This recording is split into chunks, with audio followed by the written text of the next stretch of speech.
देखिए मकसूद जी, सबसे पहली चीज तो जो इस समय अमेरिका और ट्रंप कर रहे हैं ना, ये पूरी दुनिया को एक अंधकार में धकेलने की कोशिश कर रहे हैं। इस समय दुनिया की हालत बहुत ज्यादा खराब है हर एक सेंस में। अगर आप बात करते हैं एलाइज की, ऑफ कोर्स डे वन से ही जो उनके एलाइज थे वो आपस में बढ़ चुके हैं कि कौन ईरान का सपोर्ट कर रहा है, कौन यूएस और इसराइल का सपोर्ट कर रहा है, और कौन सी बॉडीज न्यूट्रल प्ले कर रही हैं। लेकिन क्वेश्चन ये आता है कि हमारी वॉर का या हमारी जो कॉन्फ्लिक्ट है उसका ऑब्जेक्टिव क्या है। ऑब्जेक्टिव यहां पे कहीं पे भी न्यूक्लियर रेजिम से रिलेटेड था ही नहीं, वो रेजिम चेंज था। और ये भूल गए हैं कि ईरान जो है वो इराक नहीं है, लिबिया नहीं है, सीरिया नहीं है, वेनेजुएला नहीं है। ईरान एक बहुत ही पावरफुल नेशन है, 4 टाइम साइज है इराक का। बहुत जबरदस्त इनके पास 6 लाख से ऊपर की फौज है, तो फुट्स ऑन ग्राउंड आप ला नहीं सकते। आपका जो अल्टीमेट एम है रेजिम चेंज का, वो तब तक नहीं होगा। आप इनकी top leadership including political, military और साइंटिफिक लीडरशिप जो है उसको बार बार एलिमिनेट करते हैं, और उनके सक्सेसर्स ऑलरेडी इन प्लेस हैं।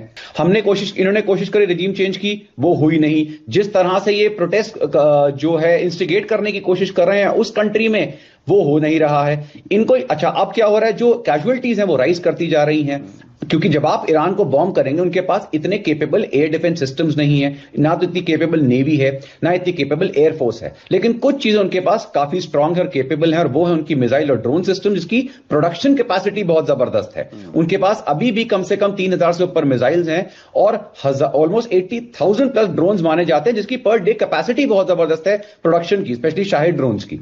अब अगर आप कंटिन्यूस अटैक्स कर रहे हैं, आपने पूरा मिडिल ईस्ट, पूरा गल्फ एरिया जो है उसको डिस्टेबलाइज कर दिया।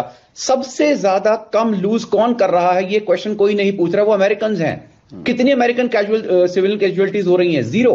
5 से 6 लोग तो अमेरिकन ऐसे ही मरवा देते हैं, 3 एयरक्राफ्ट गिरवा दिए। It is not a big deal for America, क्योंकि ये तो एक इमोशनल अपहीवल लोगों के, अपने लोगों के लिए। देखिए जी, हमारे भी कुछ लोग मर रहे हैं, हमारे भी एयरक्राफ्ट गिर रहे हैं, लेकिन अल्टीमेटली 550 से 650 लोग इस समय ईरान में मर चुके हैं, 2,500 से ऊपर वुंडेड हैं।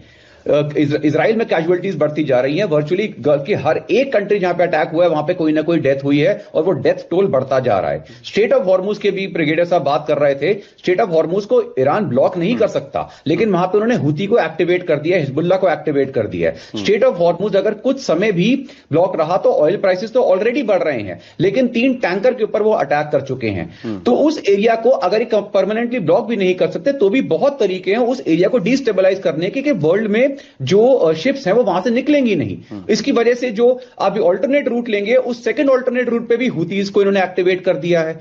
तो अच्छा, ऊपर से चाइना का 90% ऑयल जो है वो स्ट्रेट ऑफ हॉर्मुज से जाता है। उसके अलावा हमारी 90% से ऊपर एलपीजी और एलएनजी जो है 60% वो उस स्ट्रेट से निकलती है। हमारे यहां करेंसी विल बी ड्रॉपिंग, हमारे यहां प्राइसेस विल बी राइजिंग।